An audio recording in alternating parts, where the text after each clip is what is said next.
Guys, deluded. I'm not trying to keep you guys here long, but I know I've spoken about Danny Rose's battle with depression on his 2 pence on what he gave on his situation, but I've seen one about Iniesta, and now I knew Iniesta. He had trouble dealing with the death of his friend in 2009, and I forgive me for forgetting his name, Danny Jacques is his friend's name. God bless his soul, and if I've mispronounced his name, I honestly apologize from the bottom of my heart. So we knew it affected him deeply. He made no secret of that. He broke down on the pitch a couple of times. You saw that, but I didn't realize and I say didn't realize because the man's human, but I didn't realize the impact it had on him. And considering he went on to win the World Cup, score the winner in the World Cup, I'm so sure he scored in that semi-final. I could be wrong. It's the perfect end for it, man. Like, I wouldn't say it's the perfect end card. Nothing can bring your friend back, and you trade any sporting achievement for to bring your friend back. But it is a great way for him to somewhat get over this tragedy. And I say get over lightly because, again, how do you get over the death of a loved one or close one? You don't. But yeah, man. He said, and I got the quote a couple bits offline. He said, the midfielder struggled with mental health before the 2010 World Cup and has revealed the extent the toll had on him.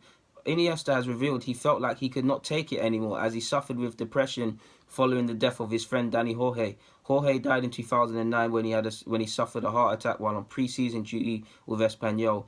He lost his colleague that he's known from a youth at the age of 26, way too long, and he said had a huge impact on Iniesta, who felt his passion for life I think they meant to put left, but left him for a period before going to score the 2010 World Cup winning goal and dedicating it to Jorge. You feel that it's not you, that you don't enjoy these things, that the people around you are just people, he said on TV. You have no feelings or pressure. You end up feeling empty inside, and there's no moment that you realize that you cannot take it anymore. And there's a moment, that you realize you cannot take it anymore.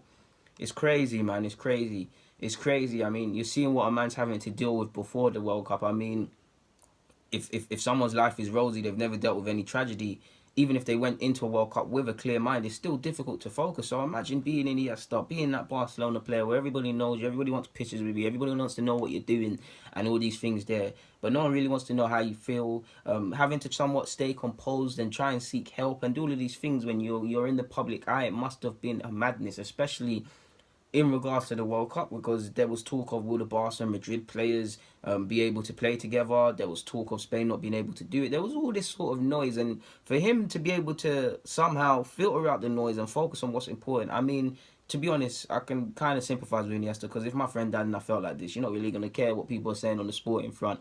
But to deal with all of this, to remain composed, and then to go and score the winner for your country and dedicate it to your friend is somewhat salvation, man. It must have felt like it wasn't you, like it weren't you. It must have felt like it's a higher power or destiny or something, man. And it's not a great end because his friend died at the end of the day, but it's a great way to, considering he was going through mental health problems before, it's a great way to somewhat have some sort of salvation or something, or mark his death in the best way possible, man.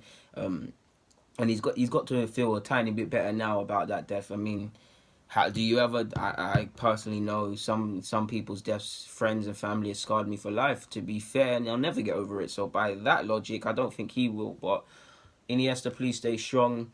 I just made this vid because I felt it was a decent topic to speak about, and a lot of these things are not spoken about enough because we always know what footballers are up to, but we don't know what they go through, and we need to remember they're human at the end of the day. So yeah, man, if you got any problems, speak up, people, man. Like, and I don't mean just go out there and tell everyone your problems. Please try and seek expert help and don't be afraid. Guys, deluded. Get in the comments, subscribe, and do the rest if you wish. I'm out.